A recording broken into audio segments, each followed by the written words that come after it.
हरे कृष्णा साथियों, daily practice set के 28वें episode में आपका स्वागत है। इस वीडियो में हम सीजीएल टीयर 1 2023 के 17 जुलाई के शिफ्ट 3 के सवाल देखेंगे। टोटल 25 क्वेश्चन हैं। तो आइए पेन एंड पेपर उठाइए और देखिए कि आप कितने देर में सवालों को सॉल्व कर पाते हैं। इसमें हम कंसेप्ट के साथ साथ शॉर्ट मेथड भी सीखेंगे। तो चलिए हम अपने पहले सवाल की तरफ शुरू करते हैं। हमारा जो पहला सवाल दिया हुआ है कि A cot theta plus B cosec theta बराबर पी है और P B cot theta plus A cosec theta बराबर क्यू है, तो P square minus Q square का मान क्या होगा। तो सबसे सिंपल तरीका से अगर हम इसको निकालने के लिए चाहें तो कैसे निकाल लेंगे, दोनों तरफ का हम स्क्वायर कर देंगे। तो यहाँ पर देखिए कि ये कितना बन जाएगा, A square cot square theta plus B square cosec square theta plus 2ab cosec theta into cot theta. ठीक है, ये हो जाएगा हमारे पास plus 2ab cosec theta into cot theta और इधर बराबर हो जाएगा पी स्क्वायर के। उसी तरीके से यहाँ पर अगर देखेंगे, इसको हम इस साइड को हम अगर स्क्वायर करेंगे तो क्या मिलेगा हमारे पास, B square cot square theta plus A square cosec square theta plus 2ab cosec theta into cot theta. Same term मिल रहा है हमारे पास और ये बन जाएगा हमारे पास क्यू स्क्वायर। अब दोनों को हम घटा देंगे तो हमारे पास क्या बनेगा, P square minus Q square बराबर ये हो जाएगा हमारे पास P square minus Q square और इधर हो जाएगा, ये दोनों टर्म कैंसिल हो जाएगा तो इधर बन जाएगा हमारे पास cot square theta A square minus B square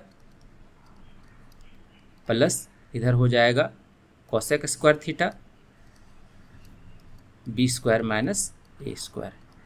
ठीक है, अब यहाँ से आप डायरेक्टली निकाल सकते हैं। यहाँ पर देखिए ए स्क्वायर माइनस बी स्क्वायर है, इधर B square minus A square है, तो माइनस यहाँ पर कॉमन ले लेंगे तो ये cosec square theta minus cot square theta बराबर 1 हो जाएगा। तो हमारे पास कितना मिल जाएगा, B square minus A square into cosec square theta minus cot square theta बराबर P square minus Q square और इसका मान 1 होता है। तो P square minus Q square का मान कितना हो जाएगा, ऑप्शन 3। ठीक है, अगला सवाल है कि a plus B plus C का whole square minus A square minus B square minus C square. इसको सॉल्व करने की जरूरत है क्या, नहीं है। डायरेक्ट फॉर्मूला लगा दीजिए, हमारे पास आंसर क्या आ जाएगा, 2ab bc ca।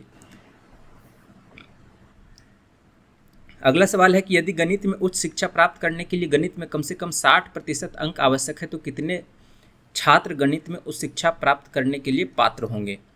तो हमारे पास सब्जेक्ट दिया हुआ है मैथमेटिक्स का। यहाँ पर देखिए कि डिस्ट्रीब्यूशन दिया हुआ कि टोटल नंबर कितने हैं, 0 से ऊपर 100 हैं, टोटल 100 कैंडिडेट हैं गणित में, 10 से ऊपर 82 हैं, 20 से ऊपर 90 हैं, 30 से ऊपर 33 है, 40 से ऊपर 8 है और टोटल मार्क्स जो है हमारा 50 है। 50 का 60% अगर करेंगे तो हमारे पास कितना मार्क्स आएगा, 30 मार्क्स।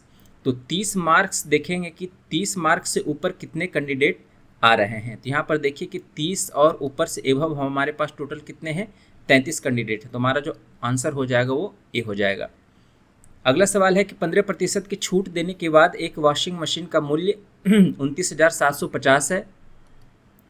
यदि कोई छूट नहीं दी जाती है तो दुकानदार को 12% का लाभ होता है, तो वॉशिंग मशीन का क्रय मूल्य क्या होगा। तो सबसे पहले जो भी हमारे पास एसपी निकलता है, अगर डिस्काउंट दिया हुआ है तो ये हो जाता है एमपी का परसेंटेज डिस्काउंट। ठीक है, जो भी डिस्काउंट निकलता है वो हमारा एमपी पे निकलता है।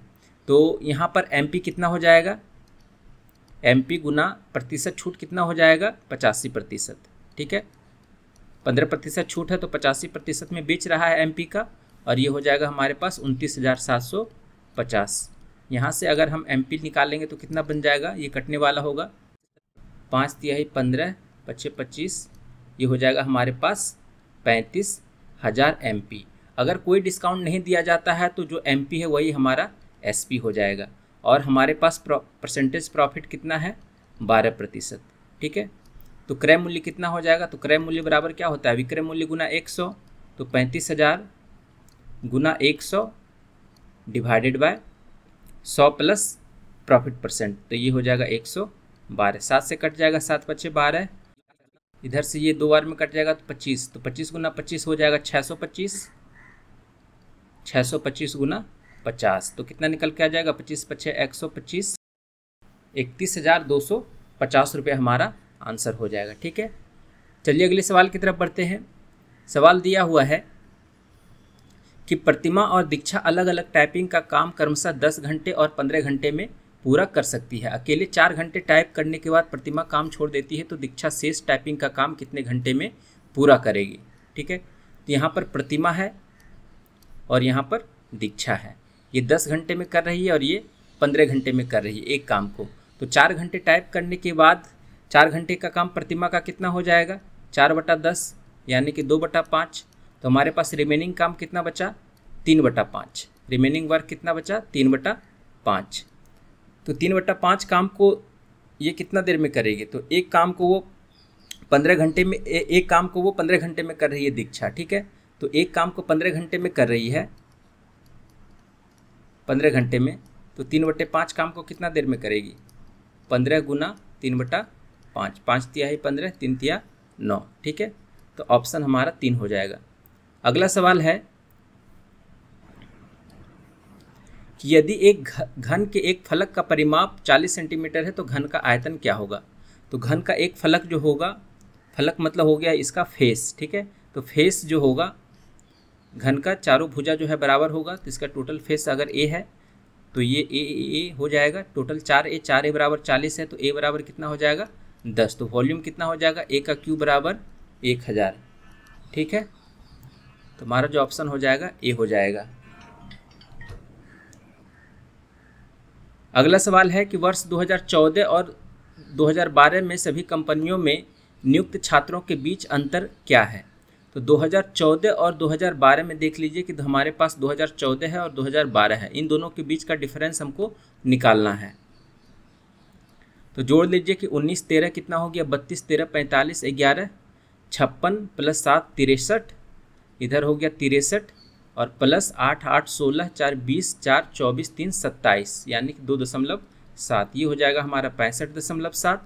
और ये कितना हो जाएगा, 12 9 21 10 31 और 14 45 और 9 54, इधर हो गया 54 प्लस 8 9 17 4 21 8 29 6 35, ये हो जाएगा हमारे पास 57.5। ठीक है, अब दोनों का डिफरेंस देख लेंगे तो हमारे पास कितना बन जाएगा, 57.5 जाएगा।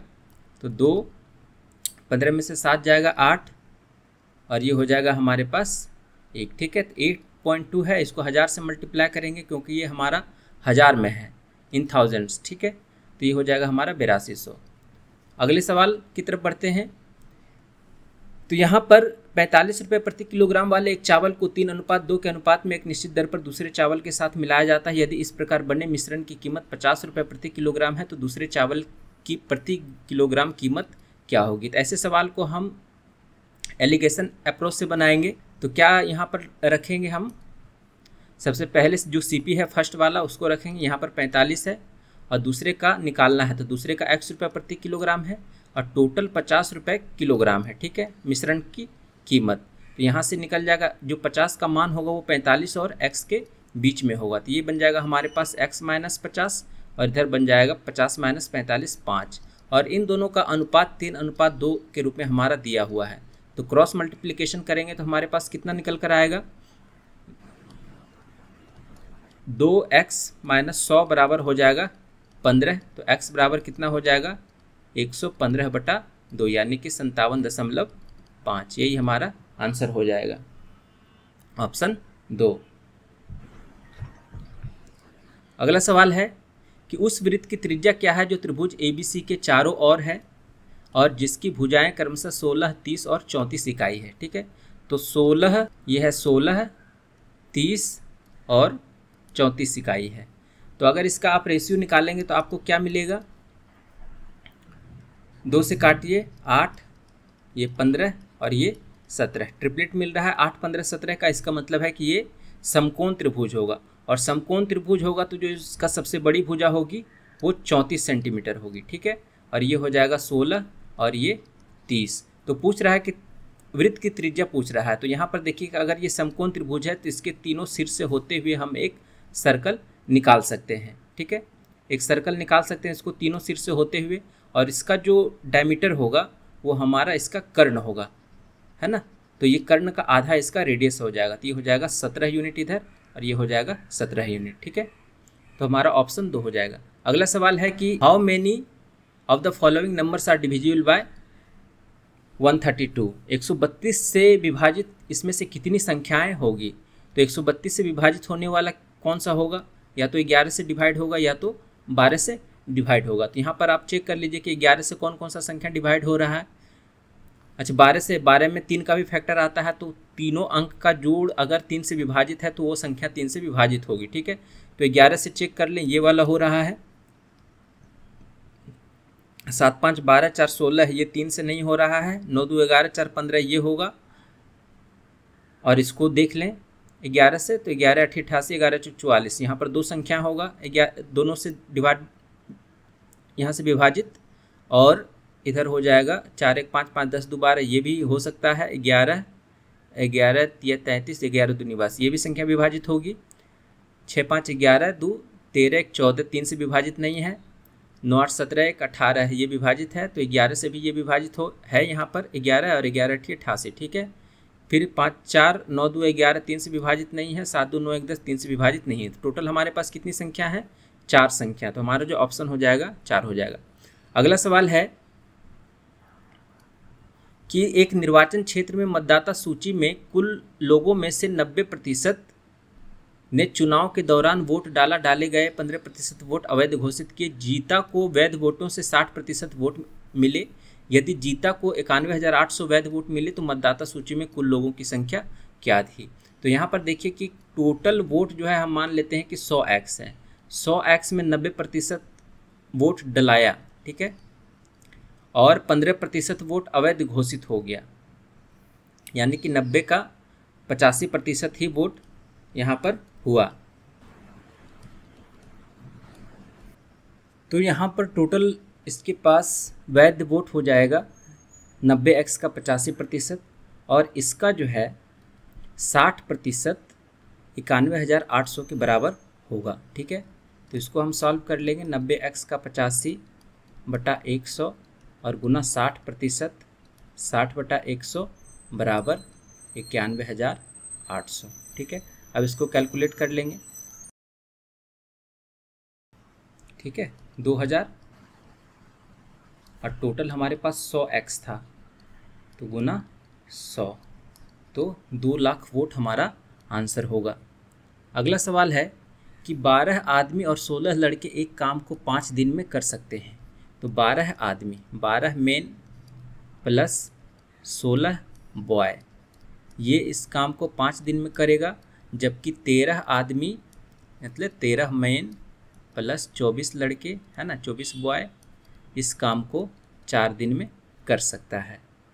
तो इसको सॉल्व करेंगे हम, तो हमारे पास आदमी और लड़के का एफिशिएंसी रेशियो पता चल जाएगा। तो यहाँ पर देखिए कि 4 है, तो 4 से काटिए, 4 तिया 12, 4 चौका 16, ये हो गया हमारे पास।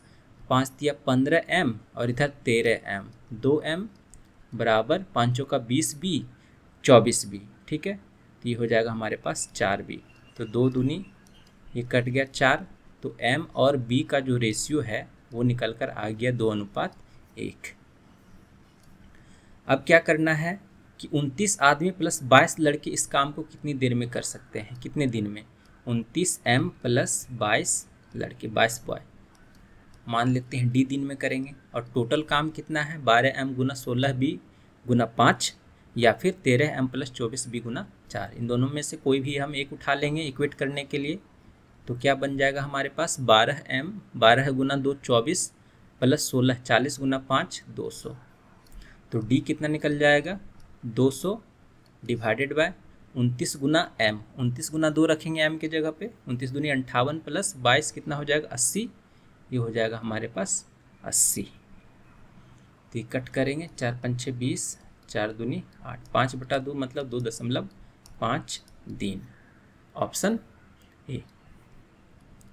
अगला सवाल है कि एक बैग में 50 पैसे हैं, 50 पैसे हैं, 25 पैसे हैं और 20 पैसे हैं। ठीक है, और इसका जो रेशियो है 2:3:5 के अनुपात में, मतलब ये संख्या के अनुपात में है। और टोटल वैल्यू जो है मनी का वो 550 रुपये है। ठीक है, तो अगर ये संख्या के अनुपात में है तो 50 पैसा जो है 2 ठो है ना, और इधर 25 पैसा 3 है और 20 पैसा 5 है। तो इसका वैल्यू कैसे निकालेंगे? तो 50 पैसा है तो इस 2 को रुपए में, है ना, वैल्यू में कैसे पता चलेगा? भाग देंगे 2 से। अगर 25 पैसा है तो इसको हम 4 से भाग देंगे, और 20 पैसा है तो इसको हम 5 से भाग देंगे, क्योंकि 20 पंचे 100, 25 चौका 100 और 50 दूनी 100। ठीक है, इसको रुपया में हम कन्वर्ट कर लिए टोटल। तो हमारे पास कितना हो गया? 1, ये हो गया 3:4 और ये हो गया 1। तो टोटल रेशियो, इफेक्टिव रेशियो हमारे पास कितना आ गया? 4:3:4। अब टोटल वैल्यू है 550। 4 3 7 4 11 इकाई बराबर 550। तो 1 इकाई बराबर कितना? 50। तो ये हो जाएगा 200, ये हो जाएगा 50 दिया 150, और ये हो जाएगा हमारे पास 4 एकम ये 200। ये टोटल रुपीज़ में आया है। ठीक है, तो पूछ रहा है कि 20 पैसे और 50 पैसे के बीच का अंतर कितना है? 200 और 200 के बीच का अंतर कितना है? तो आप कहेंगे 0। हमारा ऑप्शन 4 हो जाएगा। अगला सवाल है कि 16 सेंटीमीटर और 8 सेंटीमीटर त्रिज्या वाले 2 वृत्तों के केंद्र के बीच की दूरी 26 सेंटीमीटर। दोनों वृत्तों की सीधी उभयनिष्ठ स्पर्श रेखा की लंबाई क्या होगी? हमारे पास 2 वृत्त है और दोनों सटा हुआ नहीं है। ठीक है, और इन दोनों के बीच में का डिस्टेंस है 26, और इसका जो रेडियस है वो 16 है, और इसका जो रेडियस है वो 8 सेंटीमीटर है। तो स्पर्श रेखा की लंबाई कितनी हो जाएगी? ये स्पर्श रेखा की लंबाई d बराबर हो जाता है, फॉर्मूला क्या होता है? दोनों 26 का square minus R1 minus R2, यानी कि 16 माइनस 8 का स्क्वायर, तो बन जाएगा 676 माइनस 64। तो ये हो जाएगा 612। तो 4 इससे भाग देंगे तो बाहर में 2 निकल कर आएगा। 4 एकम 4, 4 पंचे 20, 4 तिया 12, 2√153 हमारा आंसर हो जाएगा ऑप्शन 3। अगला सवाल है कि 5 सेंटीमीटर और 60 डिग्री कोण वाले वृत्त के त्रिज्यखंड का क्षेत्रफल क्या होगा? क्षेत्रफल आपको निकालना है यहाँ पर। तो 5 सेंटीमीटर त्रिज्या है और ये हमारा त्रिज्यखंड बन गया, और इसका एंगल है 60 डिग्री। ठीक है, और ये 5 सेंटीमीटर त्रिज्या है। तो यहाँ से आप देख लें कि जो एरिया होता है त्रिज्यखंड का वो होता है πr² θ/360 डिग्री। ये हो गया 22/7। r कितना है? 5 × 5, और 60 डिग्री बटा 360 यानी कि 1/6। 21 तिया 63, 13 आ रहा है, और ऑप्शन में 13 हमारा ऑप्शन सी है। ठीक है, अगला सवाल है, इसमें कैलकुलेशन की ज़रूरत नहीं है, आप देख लें यहाँ पर सिंपल है। -25 × 200 -50 -250। अगला सवाल कि द प्रोडक्ट ऑफ 277 और 323, 277 और 323। ठीक है, तो अगर आप इसका प्रोडक्ट निकालना है तो आप क्या करें कि डिजिट सम लगा दें, है ना। डिजिट सम का उपयोग ही किया जाता है चेक करने के लिए, मल्टीप्लिकेशन, डिवीजन, जो भी है, सब्ट्रैक्शन।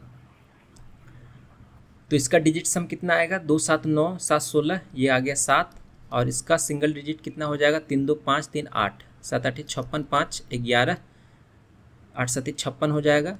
56 का 5 और 6 11, 11 का 2, सिंगल डिजिट हमारा 2 आ रहा है। अब ऑप्शन में देखें कि किसका सिंगल डिजिट 2 आ रहा है।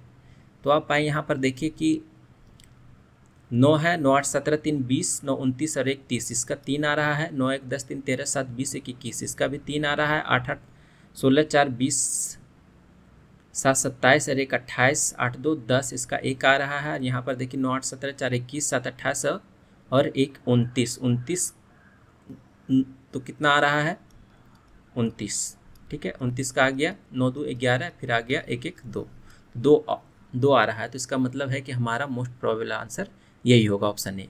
अगला सवाल है कि cos x बराबर -½ है, x lies in third quadrant. ठीक है, तो tan x का मान क्या होगा? तो आप ASTC रूल पढ़े होंगे। ASTC रूल वो क्या कहता है? All sine tan cos. ठीक है, ये 0 डिग्री से शुरू होगा, ये 90 और ये हमारा 180 और ये 270 और फिर से ये साइकिल रिपीट होगा 360। अगर यहाँ पर थीटा है तो ये हो जाएगा 180 माइनस थीटा या फिर 90 प्लस थीटा, ये हो जाएगा 180 प्लस थीटा, यह हो जाएगा 270 माइनस थीटा, ये हो जाएगा 270 प्लस थीटा, यह हो जाएगा 360 माइनस थीटा। ठीक है, और ये होता है all positive, sine cosec positive, tan positive और यहाँ पे सेक ए, सॉरी ये साइन हो गया और ये हो गया सेक। ठीक है, तो सेक कोसेक पॉजिटिव हो जाएगा। ठीक है, तो बेस अगर हमारा 180 से लेते हैं, एक्स एक्सिस से बेस लेते हैं तो हमारा जो है साइन चेंज नहीं होता है, ये सॉरी हमारा जो ट्रिगोनोमेट्रिक रेशियो चेंज नहीं होता है। ठीक है, और अगर 90 से लेंगे तो हमारे पास जो है ट्रिगोनोमेट्रिक रेशियो जो है वो हमारा चेंज हो जाएगा। तो अगर यहाँ पर आप देखें कि आपके पास दिया हुआ है cos x बराबर माइनस हाफ, अगर ये फर्स्ट क्वाड्रेंट में लाई करता है तो x का मान कितना हो जाएगा? 60 डिग्री। और x अगर 60 डिग्री यानी कि ये थीटा का मान अगर 60 डिग्री है और ये थर्ड क्वाड्रेंट में लाई कर रहा है तो थर्ड क्वाड्रेंट में या तो ये होगा या तो ये होगा। तो 180 प्लस थीटा मतलब अगर पूछ रहा है कि 10x का मान तो ये हो जाएगा 10 180 प्लस 60 डिग्री। और 10 180 यहाँ पर देखिए कि 10 पॉजिटिव होता है, उसका जो फंक्शन है वो चेंज नहीं होगा, 10 का 10 ही रह जाएगा और 60 का 60 हो जाएगा। ठीक है, तो 10 60 का मान कितना हो जाएगा? √3, ऑप्शन ए। अगला सवाल है कि एक व्यक्ति ने पहले 5% वर्ष साधारण ब्याज दर पर ऋण लिया और दूसरे वर्ष से हर साल 0.5% साधारण ब्याज की दर से वृद्धि की, तो 4 वर्षों के बाद उसने ऋण को पूरी तरह से चुकाने के लिए कुल ब्याज के रूप में 4600 रुपये का भुगतान किया, तो ऋण हमारे पास कितना था? सिंपल सा कंसेप्ट है, क्या है कि 5% साधारण ब्याज पर ऋण लेते हैं तो टोटल हमारा इफेक्टिव रेट परसेंट कितना हो जाएगा? पहले साल का 5% था, फिर प्लस अगले साल जो है वो 5.5 बना, क्योंकि 0.5% की दर से वृद्धि हो रहा है, अगले साल ये 6% बनेगा, फिर अगले साल ये 6.5% बढ़ेगा। तो टोटल इफेक्टिव रेट परसेंट कितना हो गया 4 साल का? 5 5 10 16 6 22 और एक यहाँ पर 23%। और 23% जो है ये ब्याज के रूप में दिया हुआ है, कितना बढ़ोतरी हुआ है? 4600 रुपये का। ठीक है, कुल ब्याज के रूप में। तो 23 दूनी 46, ये हो जाएगा 200। तो 100% जो है हमारा बताएगा टोटल हमारे पास मूलधन कितना था। ठीक है, 20,000 रुपये, ऑप्शन ए। अगला सवाल है कि using cos a plus b बराबर cos a into cos b minus sine a into sine b. Simply आपको फार्मूला रखना है, तो क्या फार्मूला रखना है? cos 75 को आप लिख सकते हैं 45 प्लस 30, क्योंकि हम 45 और 30 का मान जानते हैं। तो cos 45 का मान कितना हो जाएगा? 1/√2 into cos b cos 30 degree का √3/2 minus sine a 1/√2 sine 30 degree का मान 1/2। तो हमारे पास कितना आ गया? √3 माइनस 1/2 √2 से ऊपर नीचे मल्टीप्लाई कर दीजिए, नीचे हर से रूट हटाना है तो कितना हो जाएगा? √6 माइनस √2 डिवाइडेड बाय 2 दूनी 4, हमारा ऑप्शन हो जाएगा 3। ठीक है, चल सकते हैं। अगला सवाल है कि एक कांस्टेबल राम एक चोर सोमेश से 225 मीटर पीछे है। राम 1 मिनट में 50 मीटर और सोमेश 30 मीटर दौड़ता है, तो कांस्टेबल राम किस समय चोर सोमेश को पकड़ लेगा? तो यहाँ पर एक कांस्टेबल है जिसका नाम है राम, ये राम है और ये 225 मीटर के डिस्टेंस पे है और यहाँ पर आपका सोमेश है, चोर है। ये 50 मीटर पर मिनट से दौड़ रहा है, तो टाइम कितना लग जाएगा? समय बराबर दूरी बटा चाल, दूरी कितना है? 250 डिवाइडेड बाय चाल कितना है? चाल हमारा सेम डायरेक्शन में है तो नेगेटिव हो जाएगा। ठीक है, ये सॉरी हमारा घट जाएगा, तो 50 माइनस 30 हो जाएगा 20 मीटर प्रति मिनट। ठीक है, तो ये कट जाएगा, हमारे पास कितना आ जाएगा? 11 2 दूनी 4, तो 11.25 मिनट हो गया, क्योंकि ये हमारा मिनट में है। अब इसको हम कन्वर्ट करेंगे तो ये 11 मिनट हो जाएगा। ठीक है, अब प्लस 0.25 है, ये भी मिनट में है, इसको 60 से गुना करेंगे तो ये सेकंड में हो जाएगा। तो हमारे पास 11 मिनट का सिर्फ एक ही ऑप्शन है, तो हमारा जो ऑप्शन हो जाएगा ऑप्शन 4 हो जाएगा। अगला सवाल है कि एक टेबल 3000 रुपये में खरीदी गई और 3200 रुपये में बेची गई, तो धन के संदर्भ में लाभ या हानि ज्ञात कीजिए। इसमें कोई कैलकुलेशन करने की ज़रूरत नहीं लग रही है। 3000 रुपये में खरीदा, 3200 में बेचा, तो हमारे पास लाभ कितना आ रहा है? 200 आ रहा है, गेन 200 हो जाएगा। सार्थक और मोहन एक समारोह के लिए कमरा डिजाइन का काम करते हैं और ये 12 दिन में करते हैं, जबकि मोहन जो है 15 दिन में करते हैं। तो कितने दिनों में पूरा हो जाएगा? फॉर्मूला क्या होता है? अगर 2 आदमी हैं तो डायरेक्टली फार्मूला लगा दीजिए कि 12 गुना 15 डिवाइडेड बाय 12 प्लस 15, तो कट जाएगा 3 से, 3 चौका 12, इधर 3 चौका 12, 3 पच्छे 15, ठीक है। और ये हो जाएगा हमारे पास 5 4 9, और भी कटेगा, 15 चौका 60/9, ये कट जाएगा, 3 दूनी 6, 3 तिहाई 9, 6.67, ऑप्शन 2। अगला सवाल कि एक आदमी 14 किलोमीटर प्रति घंटा की गति से चल रहा है। हर किलोमीटर के बाद वह 7 मिनट का आराम करता है, तो 7 किलोमीटर की दूरी तय करने में उसे कितना समय लगेगा?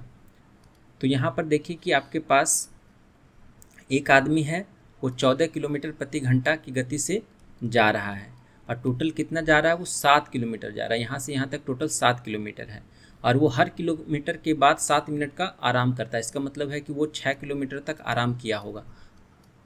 ये पहला किलोमीटर, दूसरा किलोमीटर, तीसरा, चौथा, पाँचवां और एक यहाँ छठा है ना, और ये 7वां। यहाँ पर 1 किलोमीटर हुआ, 2 3, सॉरी इसको आप ऐसे समझ लें, यहाँ पर 1 किलोमीटर हुआ, 2 किलोमीटर हुआ, 3 किलोमीटर, 4 किलोमीटर, 5 किलोमीटर, 6 किलोमीटर और इधर आपका 7 किलोमीटर। क्योंकि 7वें किलोमीटर पे पहुँच जाएगा तो उसे आराम करने की ज़रूरत नहीं है। तो इस बीच में वो टोटल 6 मिनट ये 6 बार आराम किया होगा। 6 बार का मतलब है कि 6 गुना 7 42 मिनट का आराम किया होगा। 42 मिनट हो गया, प्लस उसके बाद अगर ये आराम नहीं करता, डायरेक्टली 14 किलोमीटर प्रति घंटा से जाता, तो 7 किलोमीटर की दूरी तय करने में उसे समय कितना लगता? समय बराबर दूरी बटा चाल, तो आधा घंटा लगता। आधा घंटा का मतलब हो गया 30 मिनट, ठीक है। तो 42 प्लस 30 हो गया 72 मिनट, और 72 मिनट को अगर घंटा में चेंज करेंगे तो कितना हो जाएगा? 12 चौका 72 है ना। टोटल हमारे पास कितना आ जाएगा? 1.2 आवर। तो 1.2 आवर हमारा कौन सा है? Option A. कि x प्लस 1/x बराबर -6 है, तो what will the value of x5 plus 1/x⁵। ये हमारा आज के इस वीडियो का लास्ट सवाल है।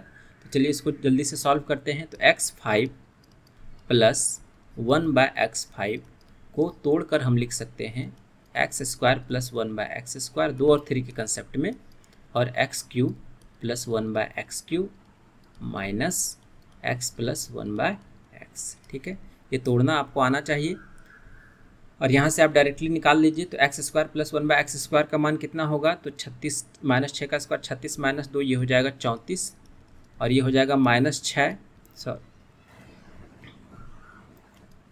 ये हो जाएगा हमारे पास -6 का क्यूब -3 इंटू -6, तो -216 और -18 -234, ये हो गया हमारे पास -198 माइनस ये हो जाएगा -6, ठीक है। तो ये हो जाएगा -34 गुना 198 प्लस 6। तो आप यहाँ पे डिजिट सम लगा लीजिए और चेक कर लीजिए। तो हमारे पास क्या डिजिट सम आ रहा है? 3 4 7, -7 गुना,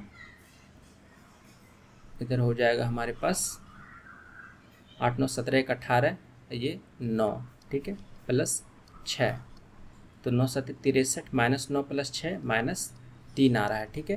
तो यहाँ पर देख लीजिए कि -3 किसका आ रहा है? तो 6 7, यहाँ पर देखिए 7 7 14, 7 21 और 6 27, यहाँ पर -9 आ रहा है। 6 7 13, 2 15, 6 21, यहाँ पर -3 आ रहा है, ठीक है। और बाकियों में भी आपको नहीं मिलेगा। 6 7 13 3 16 8 24 -6, 6 7 13 3 16 8 18 -9, ठीक है। तो -3 हमारा एक ही ऑप्शन में आ रहा है, तो वही वाला ऑप्शन हमारा आंसर हो जाएगा, ठीक है। तो आज का वीडियो हमारा यहीं तक था और होप कि आपको वीडियो पसंद आया होगा। अगर इस वीडियो के रिगार्डिंग कुछ भी डाउट है तो आप कमेंट सेक्शन में बेझिझक पूछ सकते हैं। आपके डाउट को क्लियर करने का भरसक प्रयास किया जाएगा। तो वीडियो कैसा लगा कमेंट में ज़रूर बताएं और क्या इम्प्रूवमेंट हो सकता है वो भी शेयर करें। फिर मिलते हैं नेक्स्ट वीडियो में नए जोश के साथ। तब तक के लिए धन्यवाद, नमस्कार।